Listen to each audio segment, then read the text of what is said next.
Bonjour à toutes et à tous et bienvenue pour cette vidéo de test du Huawei Nova, un smartphone que j'ai beaucoup de plaisir à vous présenter et qui, je pense, en séduira plus d'un. Comme toujours, n'hésitez pas à commenter, à partager et à liker cette vidéo, ainsi qu'à vous abonner à ma chaîne pour suivre toutes mes prochaines présentations. Avant de commencer, je vous le rappelle, vous pouvez désormais soutenir la chaîne via la plateforme Tipeee. Le lien se trouve juste en dessous dans la description. Vous pouvez faire un don à partir d'1 € et vous pouvez également sur cette plateforme participer aux tombolas qui seront organisées régulièrement. Et d'ailleurs, j'en profite pour vous dire que le prochain produit que je testerai sera mis dans la tombola. Donc pour le mois de décembre, eh bien vous aurez un objet à gagner. Donc suivez attentivement mes prochaines vidéos, la prochaine vidéo qui arrive, ça sera l'objet qui sera mis dans la tombola. Voilà. Allez, c'est parti. On attaque avec la présentation extérieure de notre Huawei Nova. Un appareil, vous allez le voir, très classique au niveau de son design, de son esthétique, avec une façade blanche ici, c'est la finition blanche avec la coque arrière dorée. Vraiment très classique, rien d'extraordinaire, rien d'exceptionnel. En revanche, on a un appareil qui est de très bonne qualité. Huawei, c'est un vrai constructeur qui a pignon sur rue, qui est le troisième constructeur mondial en matière de téléphone. Donc vraiment, on est sur une marque premium et du coup, eh bien, c'est un appareil qui, même s'il est d'entrée de gamme pour ce constructeur, eh bien, a une qualité de fabrication qui est très bonne. Alors, la coque arrière en métal. Les côtés aussi, les contours sont en métal également. Sur la face arrière, on va retrouver un lecteur d'empreintes digitales, une seule caméra, et oui, ils n'ont pas cédé à la mode des doubles caméras arrière, mais c'est pas plus mal, je vous dirais, parce que on n'a pas vraiment besoin de ces deux caméras arrière. En revanche, ce dont on a besoin, c'est d'une bonne caméra. Et là, vous le verrez, eh bien la caméra, elle est de bonne qualité. À côté, on trouve le LED flash, le logo de la marque Huawei. Sur le dessous, on va trouver ici la grille de haut-parleurs, une seule grille de haut-parleurs. On cherche pas à tricher, il n'y en a qu'une parce que c'est un seul haut-parleur qui va faire sortir le son de cet appareil. À côté, ça c'est un très bon point, on a une connectique USB type C. Sur le côté droit, le bouton Power On/Off, le bouton Volume plus moins. Sur le dessus, eh bien, on va trouver ici la connectique jack 3.5, un microphone, et puis sur le côté gauche, eh bien ici, le petit tiroir donc qui permettra d'insérer carte SIM ou carte mémoire. Alors, on va extraire notre tiroir comme ceci. Voilà. Alors, à l'intérieur, vous le voyez, on a un emplacement carte SIM ici, un deuxième emplacement carte SIM ici. Donc, c'est un appareil qui est bien double SIM ou alors SIM plus micro SD. On va remettre le petit tiroir. Donc, tac, ça se referme parfaitement. Évidemment, on n'en attend pas moins de ce constructeur. Ensuite, la face avant. Alors, sur l'avant, on va trouver une caméra, évidemment. Pas de bouton physique. En revanche, on a le logo de la marque qui est imprimé en lettres argentées. L'écran, donc, c'est un petit écran de 5 pouces. C'est un petit téléphone. D'ailleurs, vous allez le voir au niveau de ses dimensions. Il a des dimensions très contenues. Le poids de cet appareil, c'est 152 grammes. Donc, relativement léger, mais c'est cohérent par rapport à ses dimensions. La batterie, elle fait quasiment 3000 mAh, donc c'est une batterie qui sera très suffisante pour un usage quotidien avec ce téléphone. Au niveau des dimensions, donc on est sur 68 mm de largeur. En hauteur, 141 mm. Et puis l'épaisseur, il est relativement fin. On est sur du même pas 8 mm, on est un petit peu en dessous de 8 mm. Donc un appareil qui est fin, qui est assez compact, qui tient bien en main, notamment si vous avez de petites mains, eh bien ça peut vous convenir ce type d'appareil. Un écran qui est pas gigantesque, donc pareil, pour le mettre dans la poche, c'est pratique. Vous n'avez pas besoin d'avoir des grandes poches, etc. Donc c'est un appareil qui vraiment conviendra à beaucoup d'entre vous. On va allumer pour voir ce que nous réserve donc ce téléphone. Alors, première impression déjà, l'écran, très joli, très très bel écran, très réactif, une belle finesse d'image, des contrastes, des couleurs qui sont vraiment agréables à l'œil. Donc un très bon point pour cet écran, c'est très réussi. On va regarder tout de suite les numéros IMEI. Donc étoile dièse 06 dièse. Ici, on a 2 IMEI en 86. En revanche, le mode ingénieur, eh bien, vous allez le voir, on n'y a pas accès. Donc malheureusement, pas de mode ingénieur. Donc il faudra se référer à la fiche constructeur. Ici, c'est un modèle qui est chinois, destiné au marché chinois. Donc malheureusement, pas de B20 pour les Français sur la 4G. Hein. C'est un appareil donc qui est 2G, 3G, 4G. Mais en revanche, attention, la 4G, vous n'aurez pas toutes les fréquences. Il n'y a pas la B20, il n'y a pas la B28. Donc vous serez limité au niveau de l'utilisation en 4G. Malgré tout, vous avez quand même la B1, la B3, la B7. Donc vous aurez quand même accès à une bonne partie des antennes 4G pour faire fonctionner ce téléphone. Ensuite, on va aller regarder le benchmarking Antutu. Alors, le score 78 946. C'est censé être un entrée de gamme, mais qui affiche déjà un score quasiment d'appareil moyen de gamme. Donc, un très très bon score pour ce téléphone. On va aller voir le détail donc de notre Huawei Nova. Alors le modèle exact, c'est le CAZ-AL10. Il est donc sous Android 7.0. Alors vous allez me dire oui, c'est pas la dernière version d'Android. Ok, c'est la version 7, mais ça ne vous empêchera pas de le faire fonctionner, de faire tourner toutes les applis. Toutes les applications sont prévues pour tourner sur Android 7, hein, donc aucun problème particulier dans le fait d'avoir Android 7. Maintenant, si vous voulez la dernière version, évidemment, ça sera peut-être pas le téléphone qu'il vous faut. Le processeur, c'est un Snapdragon 625, très bon petit processeur. La partie graphique, c'est une puce Adreno 506. La résolution d'écran 1080 par 1920, on est sur de la Full HD. La caméra arrière fait 12 mégapixels. Ensuite, au niveau du stockage, 4 Go de RAM, 64 Go de ROM, parfait, très très bien. Le processeur, donc notre Snapdragon 625, c'est un octa-core cadencé à 2 GHz, donc très bon processeur. Ici, on va voir donc tous les cœurs qui vont tourner au ralenti, en alternance, et qui vont monter en régime lorsqu'on en a besoin. Donc, très bon point hein, ce processeur, vraiment, ça fonctionne très bien et votre appareil, eh bien, il va être très rapide et performant. La partie graphique, donc, on est sur un appareil 5 pouces avec une densité de 480 points par pouce. Donc, 480 dpi, c'est très bien.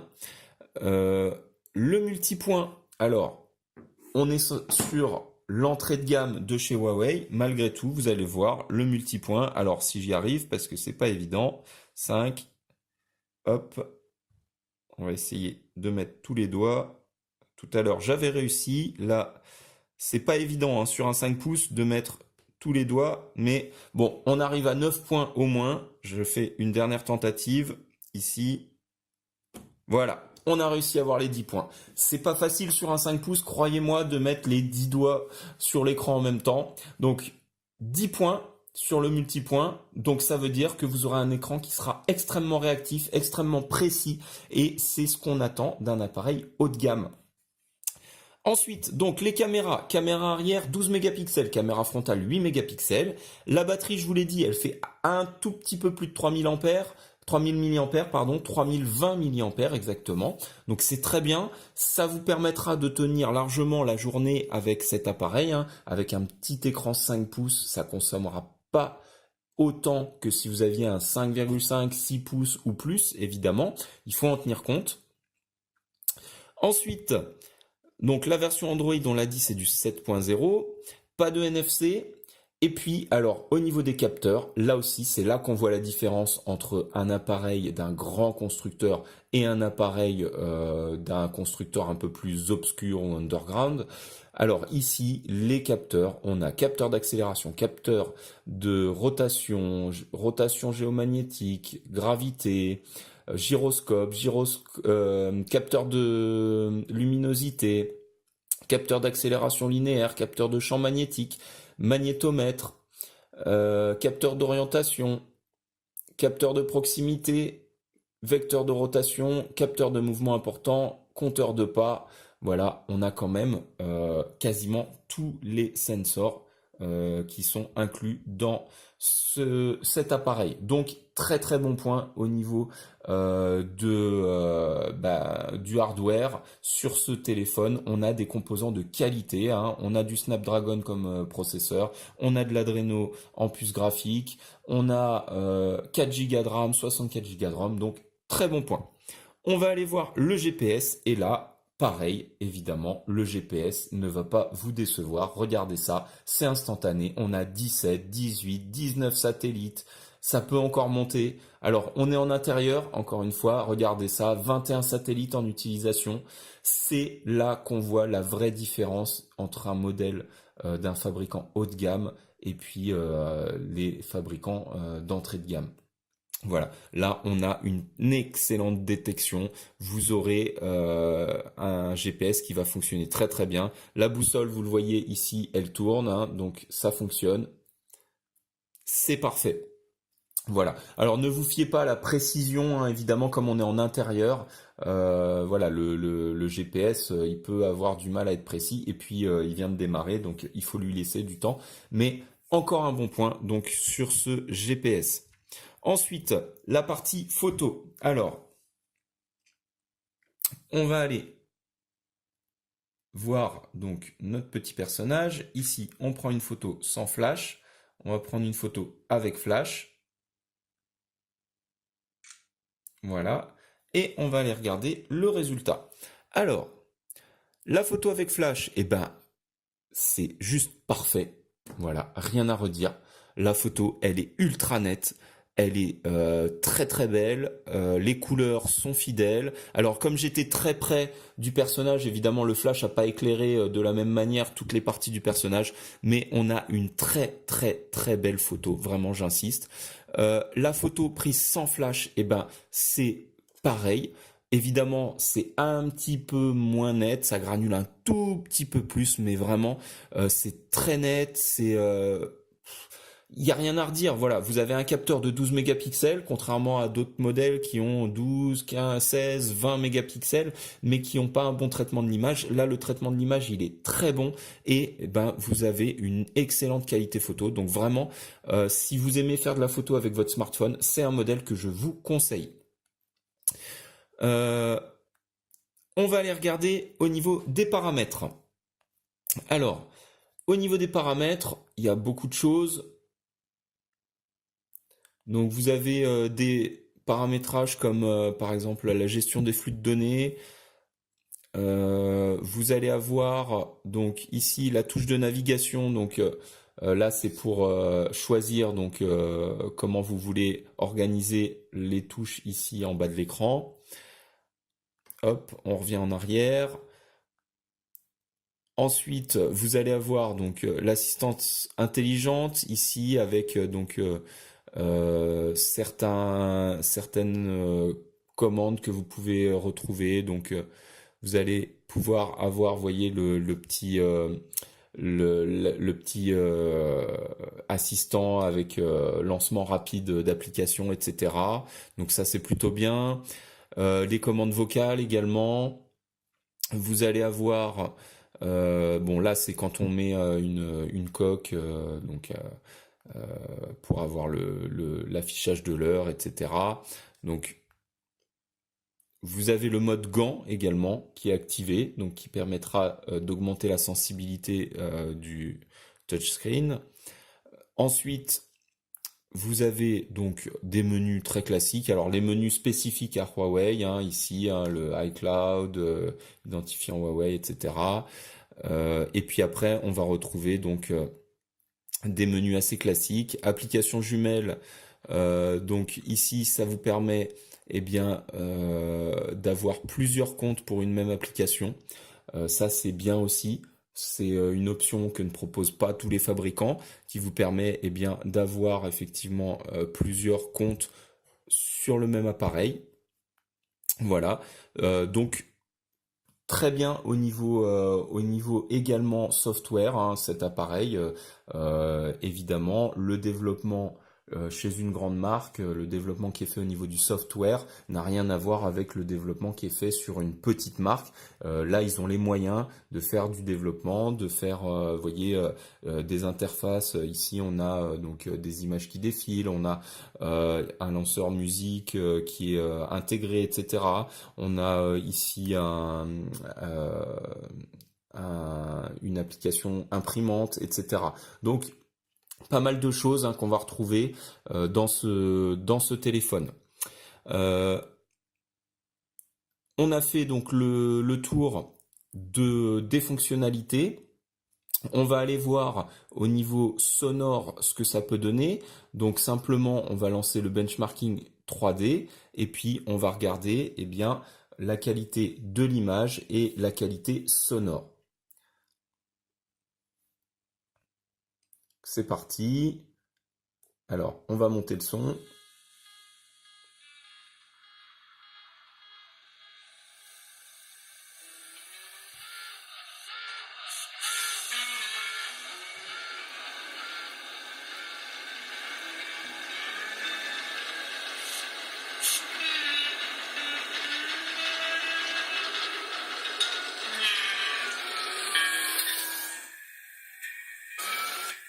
Donc là, on voit bien, le son sort vraiment par la grille de haut-parleurs, hein.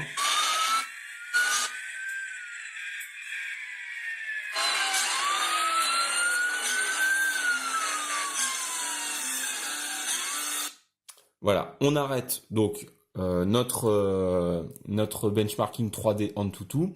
La qualité sonore, elle est bonne. Le volume sonore, il est très bon, très élevé. La qualité d'affichage, bon bah j'en ai déjà parlé, très très bel écran, donc rien à redire. On va faire un petit bilan donc sur notre Huawei Nova. Que dire? Eh bien, c'est un téléphone qui est très équilibré, qui est vraiment bien fini, qui est propre au niveau du design. Il n'est pas exceptionnel, hein, il est très classique, mais bien fini, avec des matériaux de qualité, du métal. Les composants, eux, sont de très bonne qualité aussi, hein. En termes de stockage, eh bien, il embarque 4 Go de RAM, 64 Go de ROM, donc c'est parfait. L'appareil photo, il est magnifique, vraiment, hein, c'est des très très belles photos qui sont prises avec cet appareil. La partie GPS, excellent. Le son est bon, l'image est bonne, l'affichage est bon, tout est bon.